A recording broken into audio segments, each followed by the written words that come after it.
जहाँ एक तरफ जेनजी का मूवमेंट चल रहा था, कैसी पुलिस हो आप? कैसी पुलिस हो? मार रहे हो आप लोग, कपड़े मार रहे हो आप लोग।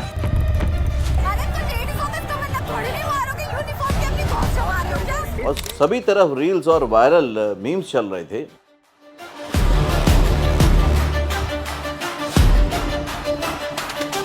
तभी एक और वेब सीरीज भी ट्रेंडिंग पे चल रही थी, आदर्श बाल विद्यालय, और इसका गाना भी ट्रेंडिंग पे चल रहा था। हर महीने होता है ओव्यूलेशन, हर महीने होता है ओव्यूलेशन। और एक करेक्टर शर्मा मैडम का सबको पसंद भी आ रहा था, तो इसलिए शर्मा मैडम यानी कि अन्नपूर्णा सोनी को आज हमने अपने पॉडकास्ट में बुलाया। हालांकि इनसे हम पहले भी बात कर चुके हैं, लेकिन आज के पॉडकास्ट में आप सीखेंगे और जानेंगे कि एक छोटे शहर से आप ओटीटी तक कैसे पहुंचते हैं। मैं प्रोटेस्ट में गई थी, मुझे डिटेन भी किया गया।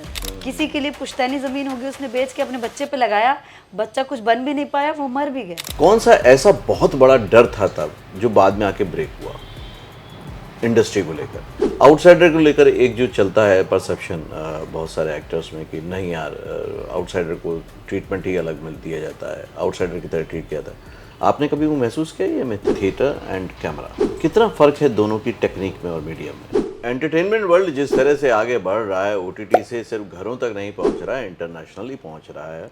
और ऐसे में कई बार ऐसे सब्जेक्ट आते हैं जो घर में तो बस ही जाते हैं, लेकिन वो ट्रेंडिंग पे भी आ जाते हैं। अभी एक शो आया है आदर्श बाल विद्यालय, और इसमें जो एक कैरेक्टर है जो सबके बीच में अपनी एक अलग से छाप छोड़ रहा है, पहचान बना रहा है, वो है Sharma madam. Who's the father of genetics? Ma'am ये तो जेनेटिक्स की माँ ही बता सकती है ना।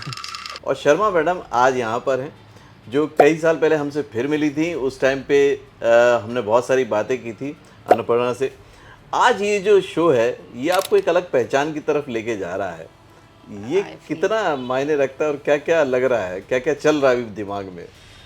अच्छा लग रहा है, मतलब अभी तो दिमाग में चलने से पहले एक्चुअली बाहर इतना कुछ चल रहा है, वही मैनेज कर रही हूँ। फ़ोन देखो और तुरंत ही इतने सारे मैसेजेस हैं, इतने सारे लोगों ने, कुछ लोगों ने कोलैब में डाला हुआ है, कुछ रील्स काट के, कुछ मीम्स बनाए हुए हैं, बहुत सारे फॉलोअर्स बढ़ रहे हैं और बहुत सारे बहुत ही प्यारे प्यारे मैसेजेस आ रहे हैं। ख़ास तौर से इतने लंबे मैसेज लोग लिख रहे हैं, मुझे लग रहा है दिस इज़ एक्चुअली ओवरवेलमिंग कि इतना वक्त लेके कोई लिख रहा है आपके लिए। शर्मा मैडम ने कहाँ से कहाँ पहुँचा दिया?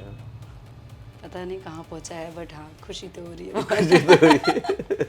ओके, ये जो कैरेक्टर है, मैंने खुद ने भी देखे, कुछ एपिसोड्स देखे, उसमें मैंने देखा जो शर्मा मैडम का कैरेक्टर, वो खासतौर से जो मैंने माइन्यूटली चीज़ें देखी, वो ये देखी कि जो वाकई हिंदुस्तान में इंटीरियर्स में होते हैं टीचर, भले वो साइंस के भी टीचर हों, फिर भी वहाँ का जो कंजर्वेटिव एक माहौल होता है उसमें वो बहुत ज़्यादा एक्सप्रेस नहीं कर पाते। और जब कहते हैं कि नॉलेज पूरी तरह से ना पहुँचे ना, अधूरी नॉलेज ज़्यादा खतरनाक होती है, राइट। है ना? ये उसके बीच उलझा हुआ कैरेक्टर है। तो आपने इसको कहीं से ऑब्जर्व किया या खुद इम्प्रोवाइज करके प्रिपेयर किया, कैसे किया? हाँ, मतलब आप ये कह रहे हैं कि कैरेक्टर के पास पूरी नॉलेज नहीं है? नहीं, कैरेक्टर के पास तो नॉलेज है, हाँ। लेकिन जो वो कैरेक्टर है वो पहुंचा नहीं पा रहा है। वो क्योंकि ऐसे विद्यालय होते हैं वाकई जहाँ पे एक टीचर है जो अपनी पूरी बात पे कह नहीं पा रहा है, फिर बच्चों तक अधूरी जानकारी पहुँच रही है actually ना? बहुत और ये सालों normal साल से चला आ रहा है। ये नॉर्मल है, मतलब मैं भी ऐसे स्कूल से पढ़ी हूँ, मेरे स्कूल में भी नहीं पढ़ाया गया था, वो एकदम वो तो स्किप ही कर दिया गया था, स्किप कर दिया उसके था। विषय में कोई चर्चा भी और नहीं। कहते हैं वो बहुत खतरनाक होता है, हाँ। है ना? तो वो उलझा हुआ कैरेक्टर आपने निभाया, हाँ, तो उसको कहीं से पकड़ के लाए थे, ऑब्जर्व किया था या इम्प्रोवाइज किया? ऑफ कोर्स सबसे पहले तो वो जो चैप्टर है खतरनाक है नहीं, खतरनाक दिखाया जाता है उसको, जितना इजीली हम लेंगे वो इतना ही नॉर्मल है। Right. It's human thing, no? हाँ, सो हाँ, कैरेक्टर थोड़ा, सबसे पहले जब मेरे पास ऑडिशन आया था तभी मुझे लगा था यार कैसे कन्विक्शन ढूंढा जाए, दिल्ली की जगह पर स्कूल है, फिर इतना घूंग, उसको सिर पे पल्लू भी रखती है, वो साइंस पढ़ाती है वो, और वो बोल नहीं पाती, कैसे ढूंढा जाए? तो ऑब्वियसली क्योंकि मैं गांव से बिलोंग करती हूँ, मैंने कुछ कैरेक्टर्स अपने आसपास के ढूंढे कि अगर इसको बोला जाए ये चैप्टर पढ़ाने के लिए तो कैसे पढ़ाएंगी। ओके, सो खुद से कुछ बना के और मैंने कुछ मतलब किया, ऑब्जर्वेशन इम्प्रोवाइजेशन दोनों मिक्स करे फिर, एवरीथिंग, हाँ, है ना, उसमें लगा Right, दिए, right. है ना?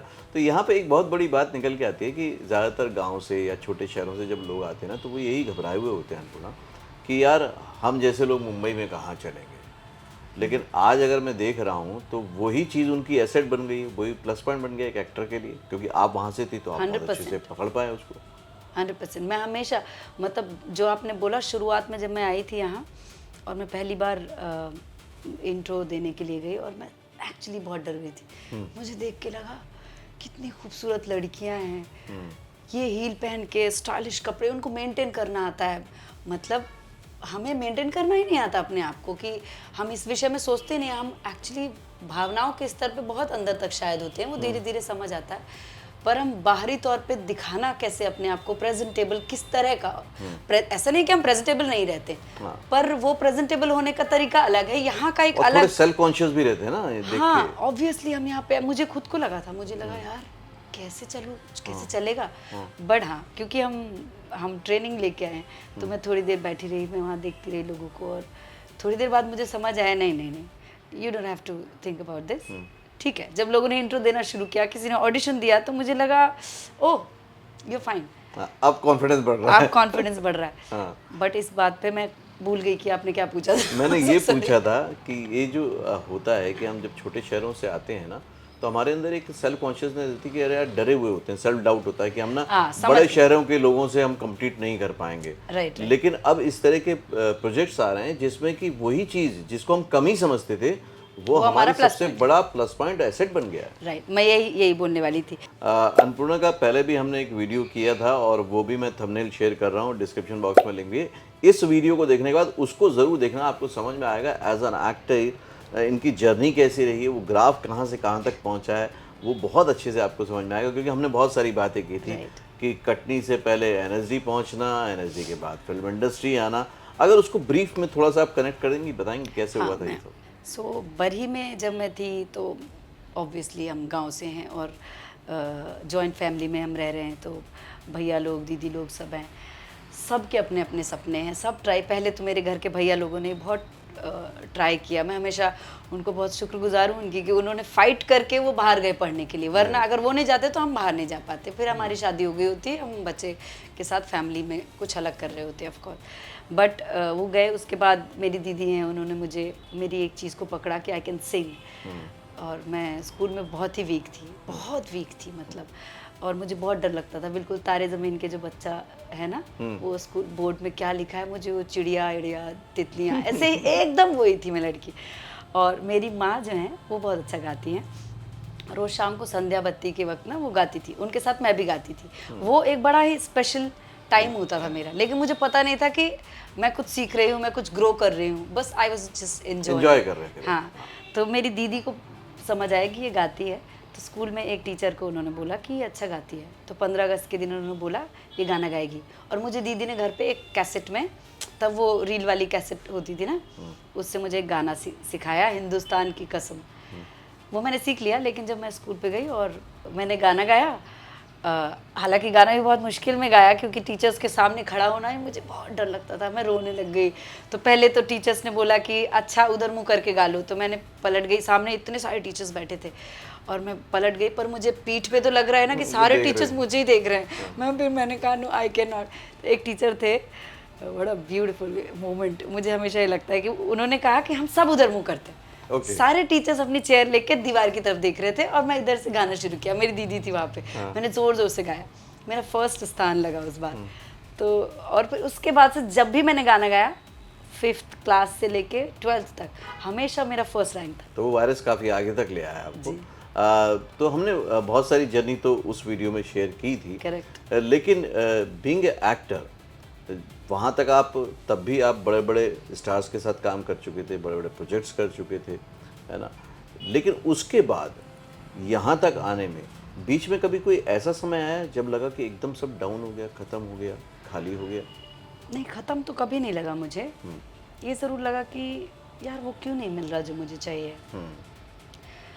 बीच में ख़ास तौर से सनफ्लावर के बाद ये ज़रूर हुआ था कि बहुत सारे कैरेक्टर्स मुझे मेड के कैरेक्टर्स आए एंड एवरीवन इज़ लाइक नहीं मैम ये मेड नहीं है, she is a different kind of maid, she is a different kind of maid. Ma'am maid है बट ये मेन कैरेक्टर है इस फिल्म की, इस सीरीज़ की। मेन कैरेक्टर है, but I was like no I don't want that because मैं एक्टर हूँ यार, वरना मैं एक कोई कैरेक्टर करूँ मुझे मजा नहीं है ना। क्या मतलब सही आई बात। वांट समथिंग एल्स, क्योंकि मैं एनएसडी रिपेटरी में भी काम कर रही थी और मैं वो छोड़ के आई थी क्योंकि वो लगभग कहीं एक तरह का कुछ हो गया था, सिमिलर काइंड ऑफ हो जाता है, सिमिलर काइंड ऑफ हो जाता है, तो मुझे कुछ और ट्राई करना है। तो ये ज़रूर हुआ था बीच में, उसकी वजह से मैंने बहुत सारे काम छोड़े। बड़े इंपॉर्टेंट कैरेक्टर्स थे एक्चुअली, अगर आप देखेंगे, मैं नाम नहीं ले रही हूँ, बट हाँ कुछ बहुत अच्छे काम बाहर आए हैं जिनमें मुझे अप्रोच किया गया था मेड के कैरेक्टर के लिए, पर वो बड़े इंपॉर्टेंट थे, मैंने छोड़ दिया। बुरा लग रहा था ऑफकोर्स। जब इसका ऑडिशन आया आपके पास आदर्श बाल विद्यालय का, तो ऑडिशन के टाइम आपको क्या लग रहा था, फिर ऑडिशन में क्लियर होने के बाद क्या लग रहा था, और जब शूट कर रहे थे तब क्या लग रहा था? क्या एज ए कैरेक्टर भी उसमें इम्प्रोवाइज होता चला गया, और वो एक्सपीरियंस कैसा रहा, पूरा सिलेक्शन प्रोसीजर मुझे बताइए। ओके, इंटरेस्टिंग है एक्चुअली ये। जब मुझे पहली बार बुलाया गया, स्क्रिप्ट मैंने पढ़ी, तो मैंने जैसे बताया कि पढ़ते ही मुझे लगा बहुत ऐसा सारी कैसे होता है? कन्फ्यूजन, हाँ थोड़ा कन्विक्शन लाने में ऑफ कोर्स प्रॉब्लम हो रही थी कि यार कैसे होगा, ये साइंस पढ़ा रही है, घूंघट रख रही है, एंड तो वही ढूंढा मैंने कुछ कन्विक्शंस जो मैंने बात की अभी। फिर मैं ऑडिशन के लिए गई, हमने 4-5 टेक किए लगभग, कुछ और ट्राई करते हैं क्योंकि खुद को सेटिस्फेक्शन नहीं मिल रहा है कि कैसे वो इतना ट्रुथफुली शब्द आए, जो मैं बोल रही हूँ ट्रुथ चाहिए उसमें। तो वो आया, किया, पर पता नहीं क्यों मुझे लग रहा था जैसे ये this is for me. Okay, ये आ रहा था, इंट्यूशन हो रहा था। ऐसे लग रहा था मुझे। तो मैं ऑडिशन दे के गई, और नॉर्मली क्या होता है, मैं अधिकतर भूल जाती हूँ। अधिकतर मेरे दिमाग में ये नहीं होता कि मैंने कोई ऑडिशन दिया है, अच्छा उसको क्या हुआ, फिर मैं उनसे पूछूं कि हुआ क्या, ये कभी नहीं करती मैं। पर इसके लिए पता नहीं क्यों मुझे लग रहा था कि आएगा, और मैंने, क्योंकि मैं नहीं पूछती हूँ दोबारा, तो नहीं पूछा, पर मेरे दिमाग में था। और मैं उस समय दिल्ली में थी, आधे अधूरे का शो करने के लिए गई थी, जो हम रेपेटरी के साथ एक प्ले करते हैं। वहाँ पे एंटी कास्टिंग से कॉल आया, and I was like this is for that only. Phone आया और उन्होंने कहा मैम राइटर एंड डायरेक्टर आपसे मिलना चाहते हैं, and they have liked your performance. तो मैंने कहा अच्छा, मुझे समझ आया, and I was like quite relax. मुझे लग रहा था कि जैसे हाँ था ही, हाँ, बस हो ही गया। जैसे एक ही बहुत ऐसे होता है ना कि ओह अच्छा, वाह, एकदम ऐसा हुआ। सरप्राइज हो गया, वैसा हाँ, कुछ नहीं था। मुझे लग रहा था इतना देर क्यों फोन आया। आई जाना था। I don't know why, but हाँ ऐसा हो रहा था। हाँ। फिर मैंने उन्हें बताया मैं बाहर हूँ, फिर मैं जब आई उसके बाद हम मिले फिर से और ऑडिशन किया, उन्होंने मुझे कुछ बताया, तो हमने कुछ नया ट्राई किया। मैंने वहाँ पे वैभव को बताया, जो इसके कास्टिंग डायरेक्टर है, उनको मैंने बताया कि मुझे लग रहा था कि ये होगा मेरा, इसमें मेरा होना है। सो उनको भी बड़ा सरप्राइज हुए, बड़े खुश हुए, बोले हाँ ऐसा है। फिर उन्होंने बताया विश्वपति सरकार जी हैं और जो डायरेक्टर है हेमांग, तो हम लोग यही बात कर रहे थे कि मुझे लग रहा था कि इसमें होना ही है। I don't know why. बाद में मुझे ये भी पता चला कि इसका पहला ऑडिशन जो हुआ था वो मेरा था, मतलब इस कैरेक्टर का पहला ही ऑडिशन हुआ।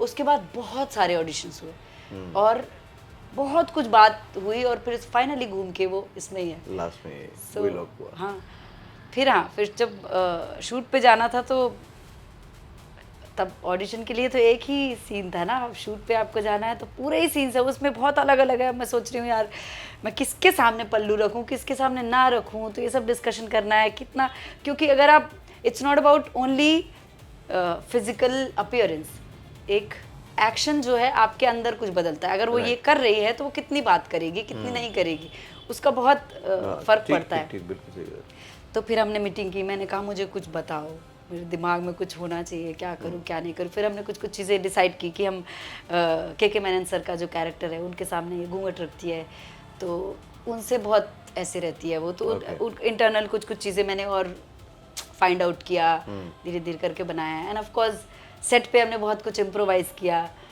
तो फन एक्चुअली, पूरा शूट बहुत फन।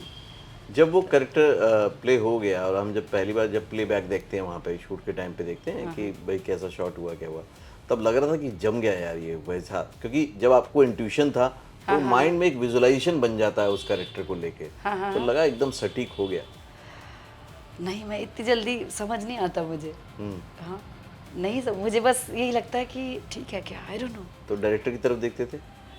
ही वाज हैप्पी, फिर वही करना पड़ता है ना, आप क्या करोगे वरना आप पागल हो जाओगे। तो आपको डायरेक्टर के ऊपर ट्रस्ट करना होता है ना कि ही वाज लाइक अरे बहुत अच्छा हो रहा है। विश्वा सर वहाँ पे होते थे, वही बोलते थे बहुत अच्छा होता है, तो मुझे लगता था हाँ ठीक है, मतलब उन्होंने लिखा है, उन्होंने वो डायरेक्ट कर रहे हैं, उन्होंने मतलब मुझसे ज़्यादा उनका कैरेक्टर है वो। तो एक एक्टर के तौर पे ना मुझे क्योंकि बात करके बहुत अच्छा लग रहा है, मज़ा आ रहा है, इसलिए पूछ रहा हूँ आपसे और ज़्यादा डिटेल में कि एक एक्टर ना हमेशा कंफ्यूज रहता है, करने से पहले भी और करने के बाद भी। करने से पहले रहता है कि यार ये भी करूँगा, ये भी करूँगा, ये भी करूँगा, करने का लगता है ये छूट गया, ये छूट गया, ये छूट गया, बहुत कंफ्यूज रहता है। ये आर्टिस्ट का एक है ही, होता ही है, और यही उसकी क्रिएटिविटी को जिंदा भी रखता है। लेकिन डायरेक्टर होता है जो एकदम लॉक्ड होता है, ये मिल गया, नहीं मिलता जब तक छोड़ता भी नहीं है, और मिल गया तो फिर सुनता भी नहीं है ना। तो कितना इम्पोर्टेंट हो जाता है एक डायरेक्टर का होना एक कैरेक्टर के ऊपर निकल जाने में? बहुत, ख़ास तौर से कैमरे के लिए बहुत इम्पोर्टेंट। मतलब मैं अपना एक्सपीरियंस भी अगर बताऊं तो मुझे जितना लगता है कि मेरी परफॉर्मेंसेस में अगर मैं देखूं कि कहीं मैंने, मुझे लगता है मैंने ठीक किया है, कहीं मुझे लगता है मैंने ठीक नहीं किया, तो अगर ध्यान दो तो समझ आता है इट्स अबाउट डायरेक्टर। डायरेक्टर को पता होता है जब उसको क्या चाहिए तो आप ठीक कर पाते हो। उनको पता होता है ये हम तो टूल्स होते हैं, अगर देखा जाए तो मुझे लगता है वी आर टूल्स कि हमें हमसे क्या कितना निकलवाया जा सकता है। अगर उनको पता है तो वो करवा लेंगे। ओके, तो आपको लगता है बढ़िया शेप हुआ बाद में कैरेक्टर जब आप फाइनली देखते हैं? अब बात करते हैं ऑडियंस के रिस्पॉन्स की, द फाइनल स्टेज, है ना। ये इतना ओवरवेलमिंग हो गया, ये आ रहा था दिमाग में करते टाइम? नहीं आ रहा था। ये लग रहा था कि लोगों को पसंद आएगा, क्योंकि पहले भी कुछ कैरेक्टर्स हुए हैं, लोगों को बड़े पसंद आए हैं, अच्छे मैसेजेस आए हैं, सब हुआ है, लेकिन अभी जिस तरह से लगभग वायरल हो जा रहा है ना, ये मैंने नहीं सोचा। और फिर गाना कैसे गा लिया आपने यार? मतलब गाने से शुरुआत हुई थी, वो समझ में आया है, शुरुआत हुई थी, फिर आप एक्टिंग में आ गए। एक्टिंग मिलते से फिर से गाने का भी मौका ढूंढ लिया आपने? हाँ, वो समा हो गया, क्योंकि इसके पहले तो नहीं हुआ। मतलब मैंने ऐसे ही कुछ गाने गाए हैं, मैं गाती रहती हूँ, मुझे बहुत पसंद है। मैं बहुत अच्छी सिंगर नहीं हूँ एक्चुअली, बट हाँ मैं गाती हूँ। इसमें ये हुआ कि जब हम रीडिंग पे गए थे, उसमें एक गाना रेफरेंस के लिए, क्योंकि अगर आपने देखा तो आपको पता होगा, उसमें एक जगह आती है जहाँ पे मुकुल सर सुन लेते हैं कि शर्मा मैम अंदर गाना गा रही है। तो वो जो गाना था उन्होंने रेफरेंस के लिए एक गाना लिख दिया था, और मैंने वो गाना गा दिया, क्योंकि रीडिंग हो रही थी सब बैठ के, तो मैंने प्रॉपरली गाया उसको। तो सबने बोला अरे वाह यू सिंग वेल। मैंने कहा आई सिंग, आई डोंट नो वेल और नॉट, बट आई सिंग। ठीक है, गा दिया। मुझे लगा इट्स काइंड ऑफ स्क्रैच, लेकिन मुझे बाद में समझ आया कि वो तो फाइनल है। मैंने उनसे बार बार बोला कि अरे फिर से गवाओ यार, थोड़ा ठीक से मैं रियाज करके अच्छे से गाऊंगी थोड़ा, क्योंकि वो सिंगिंग वाला है ना, सिंगिंग सीख रही थी तब। ऐसे इतना अनुशासित सिंगिंग होनी चाहिए, वो कल्चर जो दिमाग में है। तो मुझे लग रहा था यार ये अच्छा नहीं है, ये कैसे आएगा। वो एक प्रेशर था एक्चुअली, मुझे बहुत प्रेशर होता है गाने में ना, बहुत प्रेशराइज फील करती हूँ मैं। तो मैं बोल रही थी, बट डिसाइड किया हमें यही चाहिए, इतना ही रफ चाहिए, ऐसे ही चाहिए। मैंने कहा ठीक है। तो इतने साल के इंतज़ार के बाद, वो टाइप कास्ट के डर को मन से निकाल के, मना करने के बाद, जब ये एक ऐसा मौका आता है आदर्श बाल विद्यालय वाला, तो जिसमें कि एक्टिंग भी हिट, गाना भी हिट, है ना, सब कुछ छोड़ जाए, तो लगता है वर्थ इट वेट करना? करेक्ट, एकदम 100%, 100%, नो डाउट। और अब जो रिस्पांस बदला है आपको लेकर एज एन आर्टिस्ट, वो कितना बदल गया कमर्शियली लोगों के दिमाग में? बदला तो है, आई थिंक बदला तो है, नो डाउट। बहुत ज़्यादा तो नहीं पता, पर बदला तो है। बदला है, महसूस होता है? महसूस होता है तो। ओके। और अब अगर इस तरह के कैरेक्टर्स आएंगे तो अब क्या दोबारा रिस्क लेगी अनपूर्णा? करेक्ट ज़रूर लूँगी मैं। I would love to do that.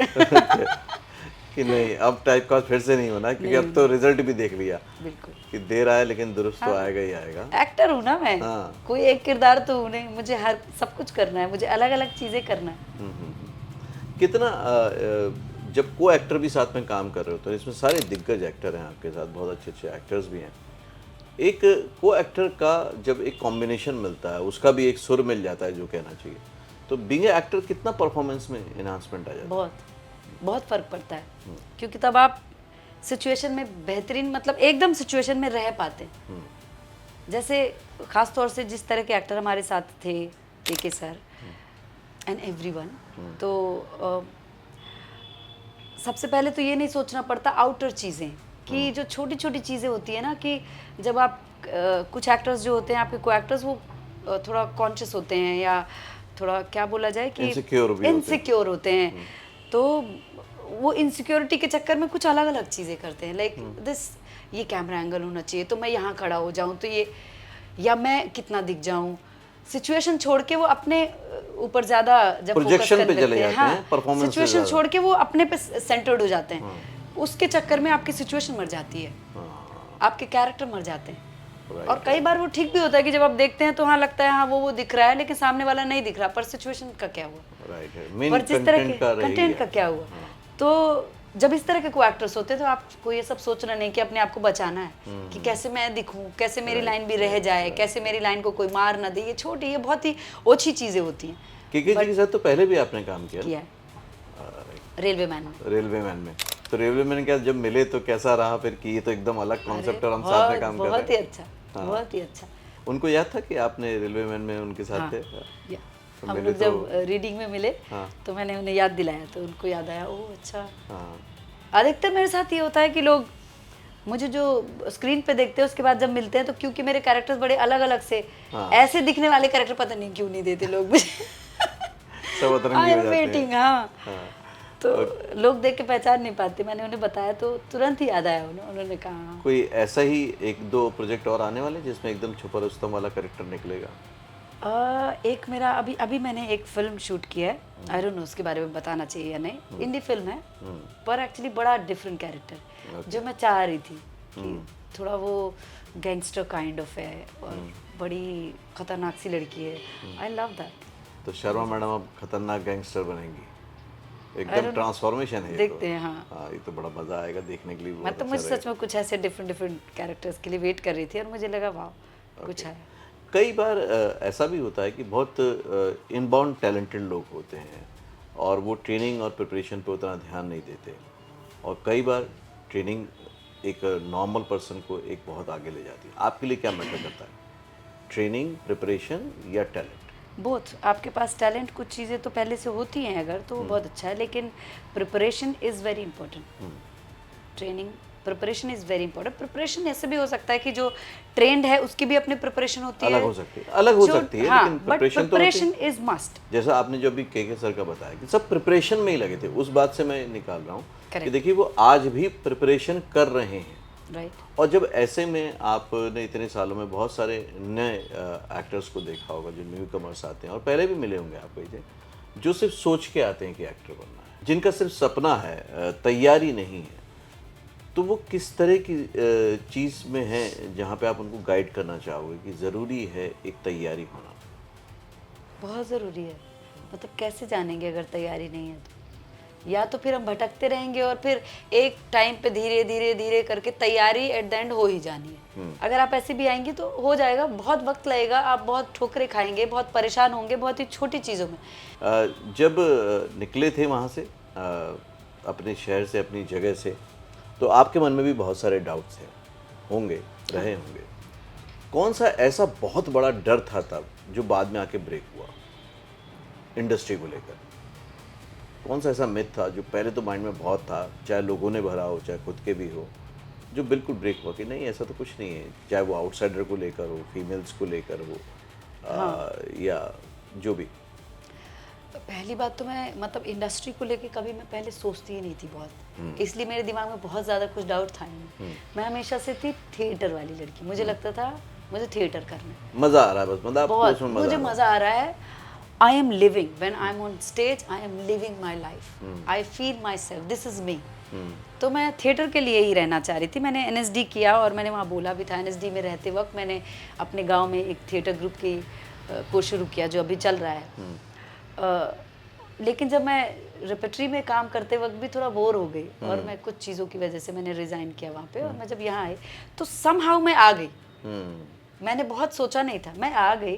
तो थोड़ी बहुत कुछ चीज़ें ज़रूर थी कि जैसे बड़े एक्टर्स को लेके कई बार जो क्वेश्चंस आते हैं कि आपने इनके साथ काम किया तो कैसा लगा, वो किस तरह से बिहेव करते हैं, ये तो ऐसा लगता था कि ये जो बड़े एक्टर होते हैं जो बहुत फेमस हो गए हैं कुछ अलग होते होंगे क्या? हाँ, मतलब आपने अमिताभ बच्चन के साथ काम किया है, तो आपको लगा था कुछ अलग है? नहीं, ह्यूमन है ह्यूमन है, वही है कि मुझे यही एक चीज़ बहुत लगी कि नहीं ऐसा नहीं है, सब ह्यूमन है। जब आप मिलते हैं, आप काम करते हैं, तो उतना ही काम वो भी कर रहे हैं जितना काम आप कर रहे हैं।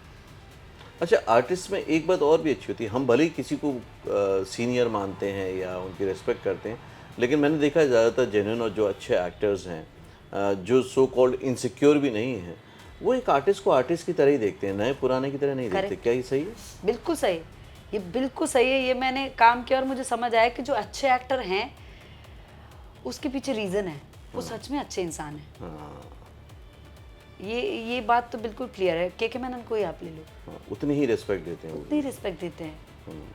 तभी उनकी रिस्पेक्ट है वही लोग अफोर्ड भी कर सकते मतलब आप अगर आप मतलब मैं इस तरह से देखती हूँ शायद कि मैं एक्टर हूँ, तो मैं अलग अलग लोगों का किरदार निभाती हूँ, अलग अलग ह्यूमन को अपने अंदर ला के कोशिश करती हूँ। मैं लोगों से उतनी ह्यूमैनिटी से नहीं मिलूंगी तो मैं एक तरह से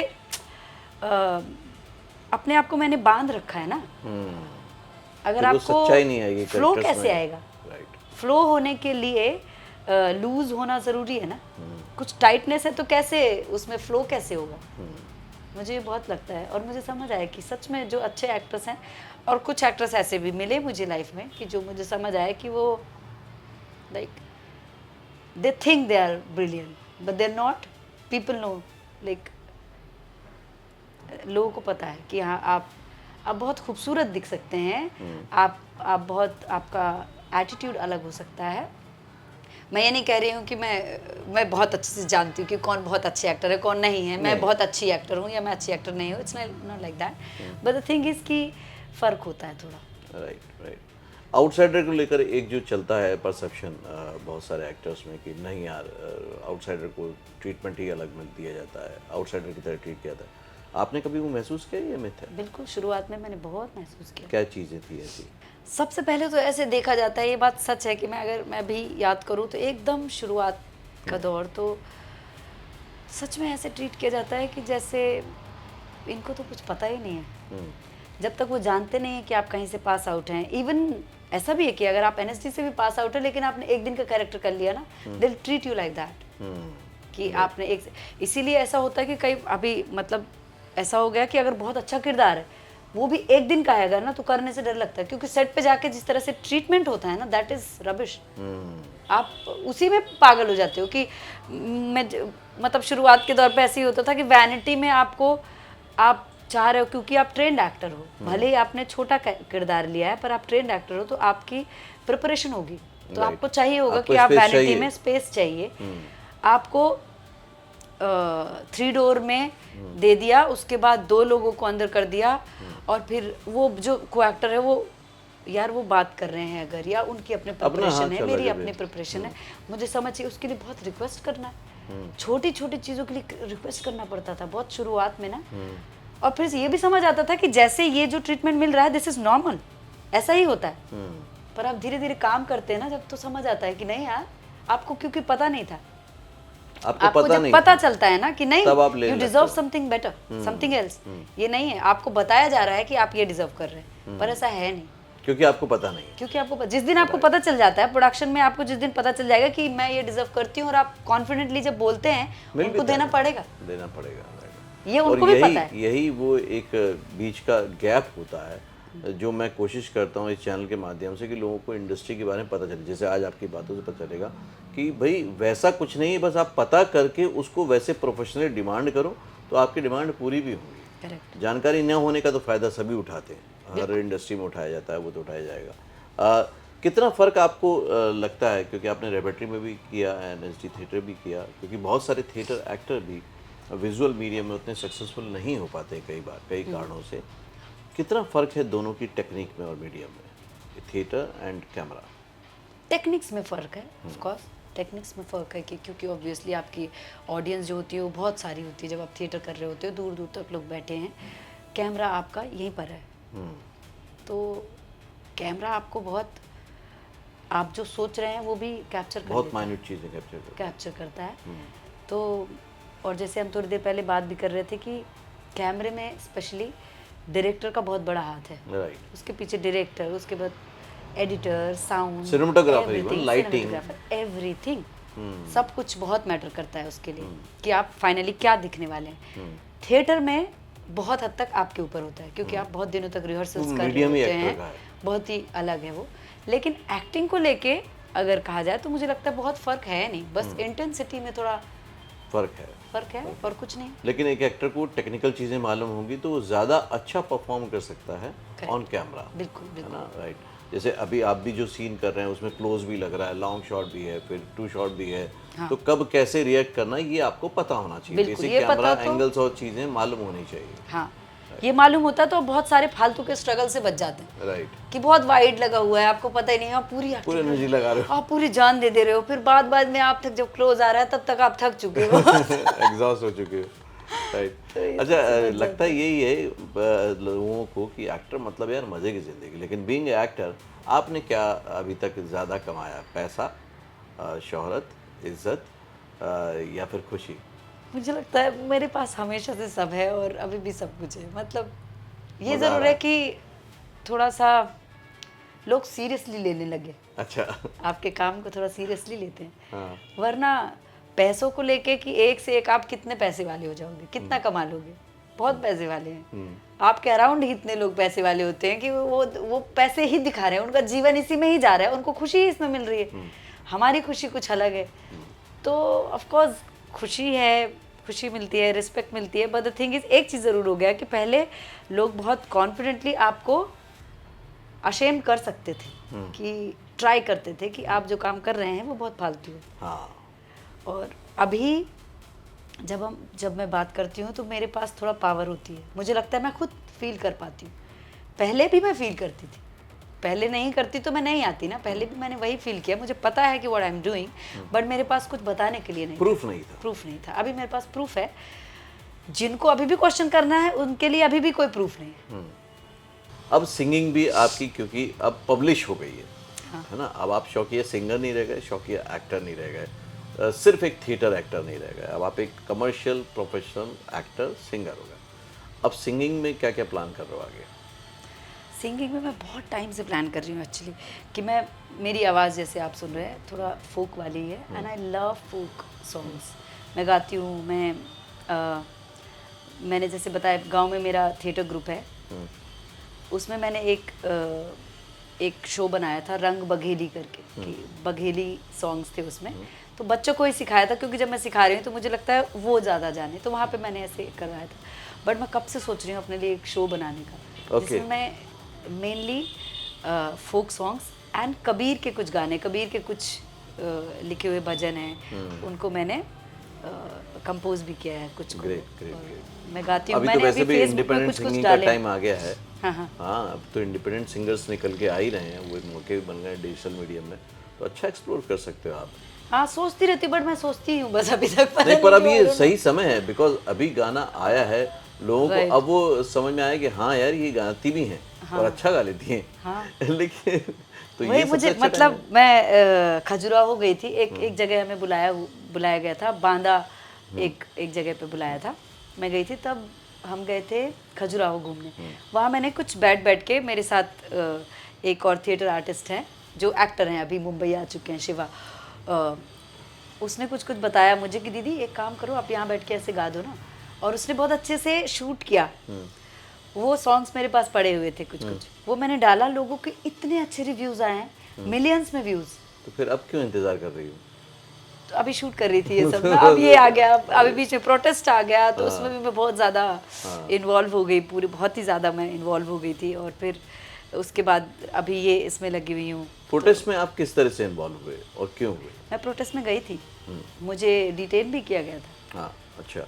हाँ, तो क्या रीज़न था कि आप खिंच के चले गए? क्योंकि बहुत सारे सेलिब्रिटी जो थे या इंडस्ट्री से उनके, वो नहीं कहेंगे कि क्यों रहे वो बच के, बट रहता है कई बार उनको कि हम पॉलिटिकली वो हो जाएंगे तो हमें बहुत परेशानी आएंगी बाद में। तो आपके पीछे क्या ऐसा मोटो था कि आप गए? मैं रोक ही नहीं पाई अपने आप को। और क्या इंसिडेंट था ऐसा? एक तो जो ये बच्चे मरे हैं, ये तो हमने देखा ही, बेचारे उन्होंने सुसाइड किया है, ये मतलब पता नहीं कैसे लोगों के, पता नहीं, मुझे लगता है शायद मैं कुछ ज़्यादा फील कर जाती हूँ, पर मुझे लगता है एक घर से एक बच्चा भी जब मर जाता है तो घर की हिस्ट्री बदल जाती है, उनकी पूरी क्या जिंदगी तबाह हो जिंदगी बदल जाती है उनकी।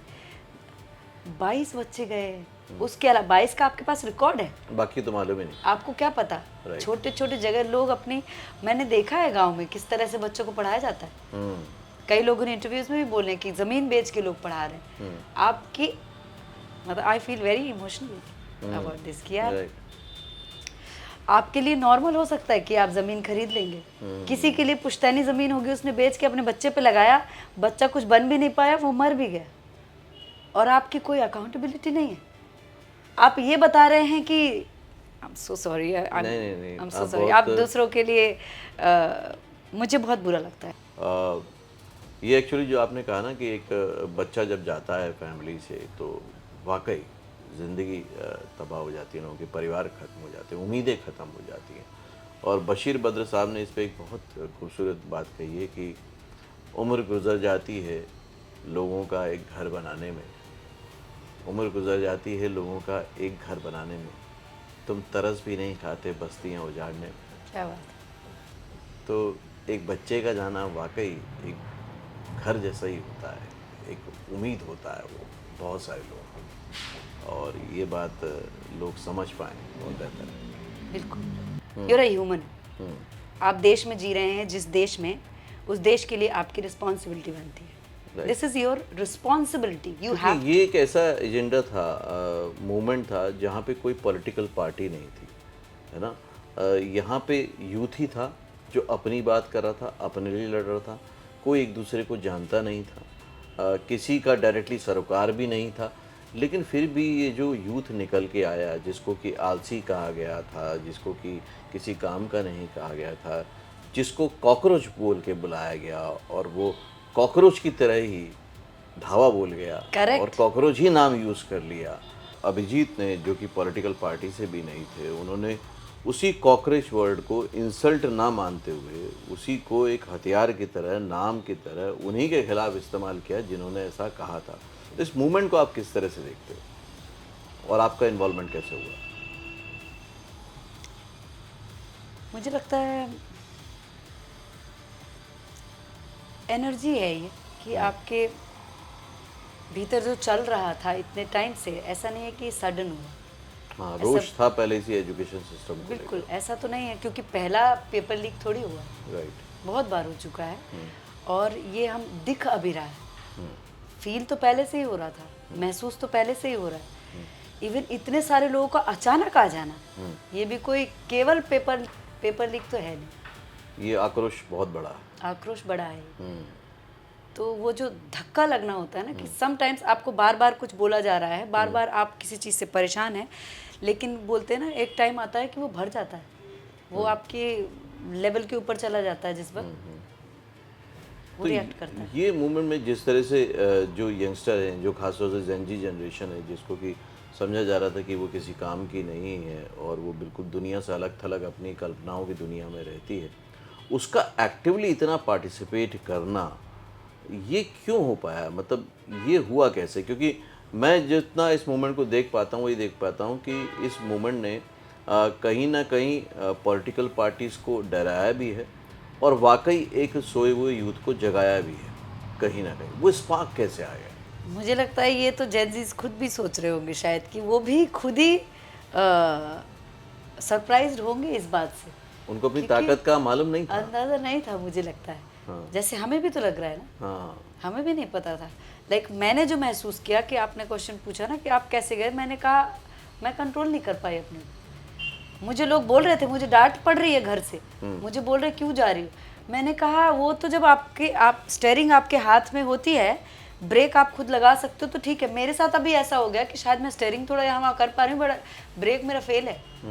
मैं कंट्रोल ही नहीं कर पा रही हूँ अपने अंदर। It's all about that thing के अंदर जो भरा हुआ है ना, इमोशन है, सब में है। आप कितना दिखा पाते हो कितना नहीं। शायद जेनजीज का ऐसा है कि वो इमोशन ज़्यादा दिखाते नहीं, वो बहुत अपने आप को थोड़ा यूँ रखते हैं, बट इट डजंट मीन कि वो फील नहीं करते।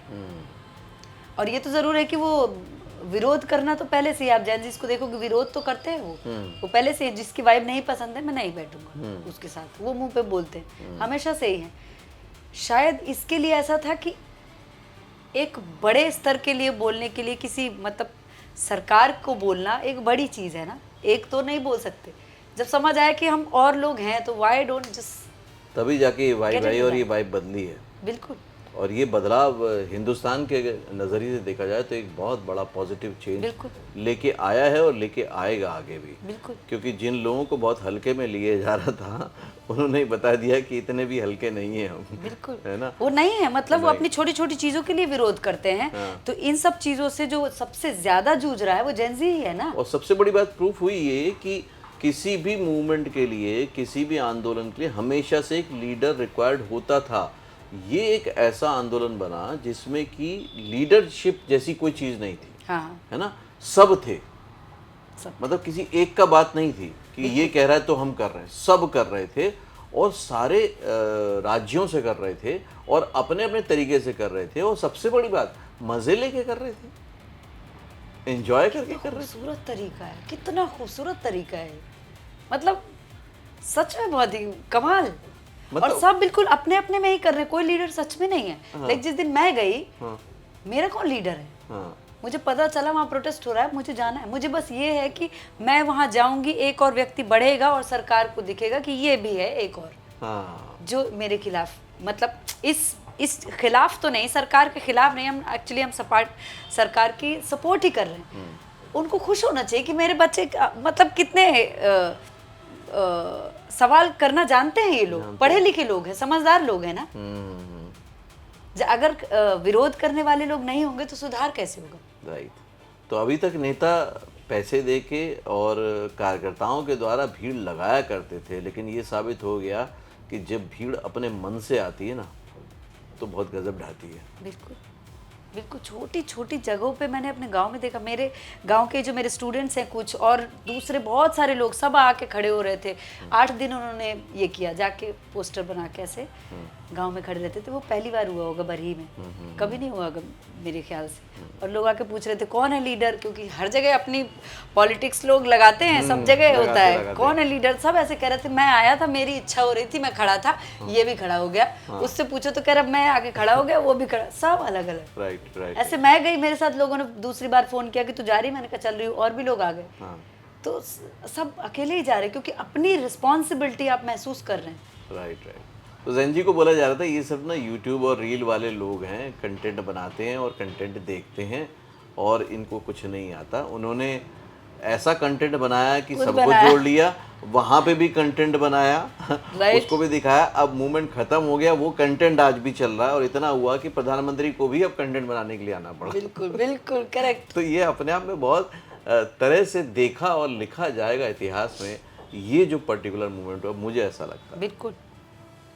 आपने जब वहाँ पे बच्चों से मिले भी हो गए आप, तो किस तरह के लगा आपको माहौल, क्या लगा था, वो क्या फील आ रहा था? इतनी आत्मीयता मुझे नहीं लगता मुझे कहीं और महसूस हुई इसके पहले। इतनी आत्मीयता, इतना, जब वो कह रहे थे ना आवाज दो हम एक हैं, ओ माय गॉड, सच में एक है। मतलब मैं और मेरे एक और दोस्त है एक्टर, वो भी हैं, वो भी थे साथ में, कुमार सौरभ। हम यही बात कर रहे थे कि यार, सौरभ कह रहा था यार अन्नू गुस्सा नहीं आ रहा था यार वहाँ किसी पे, इतनी भीड़ में हम बैठे हैं ना। उसके साथ ऐसा है कि मैं कई बार उसको छेड़ती हूँ कि उसके नया शूज़ है ना, उसके शूज़ पे ऐसे पैर रख दूंगी तो उसको बहुत गुस्सा आता है, इरिटेट हो जाता है। उसने बोला पता है मुझे, मैंने क्या महसूस किया, मेरे पैर पे 2-3 लोग ना जूते में पैर रख के गए, मुझे लगा कोई बात नहीं, मैं उनको संभाल रहा था, मुझे बुरा नहीं लग रहा था, मैं लोगों को पानी पिला रहा हूँ, ऐसे कोई चल रहा, छोटे बच्चे हैं, ऐसा लग रहा है। उसका छोटी सी बच्ची को लेके एक महिला आई हुई थी, बहुत छोटी बच्ची, हम दोस्त लोग सारे बैठ के उसको संभाल रहे थे। ओके। कि जब वो खो जा रही थी, सामने कोई बात चल रही है, वो खो जा रही है ना, अगर बच्ची हम संभाल रहे हैं, ऐसा लग रहा है हमारी ही बच्ची है। सब इतनी आत्मीयता, इतना मतलब बेहतरीन, मतलब मैं क्या ही कहूँ, एक होना क्या होता है सच में। देश, इतना खूबसूरत देश देखने को मिला वहाँ पे, ये होना चाहिए। बहुत सारी चीज़ें मैंने एनालाइज भी की और रियलाइज़ भी की। हमने तो ज़्यादा वीडियो के माध्यम से ही देखा, वहाँ तो नहीं गए, लेकिन जितना देखा ना, मैं अनुपूर्णा आपको बताऊं कि जिन लोगों को मतलब ये समझा जा रहा था कि ये सिर्फ रुलाने के लिए दौड़ाया जा रहा था या मारा जाता, वो उन पुलिस वालों को भी हंसा रहे थे, उसकी भी मज़े ले रहे थे कि सर आज तो नहीं मारोगे ना, ये बताना मैं चप्पल में आया हूँ। तो ये वहाँ पे भी उस चीज़ को इतना उन्होंने हल्का बना दिया था, इतना लाइट बना दिया था कि वाकई ये अपने आप में बहुत लोगों को बहुत सारी सीख और लर्निंग देके जाएगा, बिल्कुल। है ना। और अब वाकई लगता है कि एक पॉलिटिकल सिस्टम, एक एजुकेशन सिस्टम, एक जुडिशरी सिस्टम अब सीरियसली थोड़ा सा चीज़ों को आगे लेके जाएगा, यही होप है। होप है, ऑफ कोर्स, हो तो अच्छा है कि बिल्कुल होगा, अब तो होगा, होना ही क्योंकि ये मूवमेंट ने साबित कर दिया कि अब तो करना पड़ेगा और इनको करवाना आता है। बस हो तो अच्छा है। बस अभी इसी चिंता है कि जो कई सारे लोगों को डिटेन किया था उनको लेके गए और अभी बहुत प्रॉब्लम में है बेचारे। राइट। मतलब जिनका पता चल रहा है उनका तो ठीक है, कईयों को तो पता ही नहीं है कि कईयों कहाँ को पर पता हैं, नहीं। क्या कर रहे हैं। राइट, ठीक है। तो अब हम वापस आते हैं एक आर्टिस्ट के पास कि अब गाना भी ट्रेंडिंग पे चल रहा है, तो मैं चाहूँगा कि वो गाना ज़रूर आप ऑडियंस के लिए एक बार गाएं जरा, ठीक है, रॉ फॉर्म में, रियल फॉर्म में। हर महीने होता है ओव्यूलेशन, करती प्रतीक्षा फॉर इंसेमिनेशन। हर महीने होता है ओव्यूलेशन, करती प्रतीक्षा फॉर इंसेमिनेशन। पूरा गाना जाके सुनो। पूरे गाना जाके देखिए। ओके, तो अब आप अगर फॉलो करना चाहते हैं और चाहेंगे ही, क्योंकि शर्मा मैडम अवेलेबल है डिजिटल प्लेटफॉर्म पे, सोशल प्लेटफॉर्म पे, आपका जो प्लेटफॉर्म है उसको मैं शेयर Instagram, करूंगा, इंस्टाग्राम को, और वहाँ पे जाके आप इनसे जुड़े रहिए, क्योंकि as an actor, as an singer, as a person आपको हमेशा नई नई सीख मिलती रहेगी। वहाँ पर आप जुड़े रहेंगे। ये गाइड भी करती हैं बहुत अच्छे से लोगों को, जो लोग गाइडेंस के हकदार होने चाहिए, लेकिन Sometimes, काबिल अगर होने लोग चाहिए। मैसेज करते हैं, हाँ। मुझे लगता है कि सच में वो काम करना चाह रहे हैं। थैंक यू अनु, बहुत अच्छा लगा बात करके, दोबारा से बात करके ऐसा लगा कि बिल्कुल नई बातचीत हो गई और बहुत कुछ कर लिया आपने इतने दिनों में, और अगली बार जब मिलेंगे तब इससे भी बहुत कुछ हो चुका होगा आगे, और फिर बहुत अच्छा लगेगा शेयर करना सबसे। थैंक्स अ लॉट, थैंक ईश्वर करे यू। ऐसे ही हो। तो मेरे साथ थे अनुप्रणा सोनी, और हमेशा की तरह कंक्लूड करता हूँ कि मौके से नहीं बनते हैं, मौके तैयारी से बनते हैं। मौके जब भी आएँ आपका तैयार होना बहुत ज़रूरी है। जैसा उन्होंने कहा कि टैलेंट के साथ तैयारी उतनी ही इम्पोर्टेंट है, क्योंकि वही आपको कॉन्फिडेंस देती है, वही आपको कहीं पर फिट करती, वही वो इंट्यूशन देती है जो उनको मिला था कि यार ये रोल तो सिर्फ मेरे लिए ही है। वही तैयारी आपको वेट करने की ताकत और हिम्मत भी देती है जो उन्होंने वेट किया, टाइपकास्ट नहीं हुए। जब आप तैयार नहीं होते हैं तो जो भी मिल रहा होता है वो बस ले लेते हैं, लेकिन आपको जब खुद खाना बनाना आता है ना, तो फिर आप वैरायटी खा सकते हैं। जब आप आर्टिस्ट होते हैं, आपके पास पूरी रेसिपी के लिए बहुत सारी चीज़ें होती हैं, तो आप फिर रोज़ वही नहीं खाएंगे, रोज़ वही किरदार नहीं करेंगे, फिर आपका मन करेगा कुछ और नया टेस्ट लाने का। और सबसे बड़ी बात कि अगर यहाँ पर आ रहे हैं तो फोकस मत शिफ्ट कीजिए अननेसेसरी रिलेशनशिप को लेकर, या किसी नशे को लेकर, या दोस्ती यारी को लेकर। आप यहाँ क्या करने आए थे उस पर फोकस कीजिए। आप अपने सपने का किसी को भरोसा दे के आए थे, उसको प्रूफ कीजिए। अगर आपको अपनी आइडेंटिटी बनानी है तो पहले अपनी आइडेंटिटी को ढूंढिए और उसको प्रूफ कीजिए, तब जाके ये इंडस्ट्री आपकी आइडेंटिटी को कबूल करेगी और फिर सारी दुनिया तक पहुंचा देगी। वो ये काम में माहिर है। और बीइंग ए आर्टिस्ट, आपके जो कर्तव्य हैं देश के प्रति, लोगों के प्रति या समाज के प्रति, अगर लगता है दिल से, तो उनके साथ भी जुड़िए और उसको भी पूरा कीजिए, तभी आपकी एक सही पहचान बनती है। आपने इस वीडियो से क्या सीखा, क्या समझा, हमेशा की तरह कमेंट ज़रूर कीजिएगा, क्योंकि ये भी पढ़ेंगे आके और मैं भी देखूंगा पर्सनली कि आपने क्या समझा है। अगले वीडियो में फिर से मिलता हूँ, तब तक के लिए देखते रहिए, सीखते रहिए, जमे रहिए। All the very best. Screen ready actor बने सिर्फ 3 महीने में। मुंबई आने की जरूरत नहीं। एक्टिंग सीखे मोस्ट पॉपुलर यूट्यूब मेंटोर और अवार्ड विनिंग फिल्म गुरु से। Best seller acting method switch on switch off acting method से। कॉल करें या व्हाट्सएप करें 8433666618 पे। Join films academy.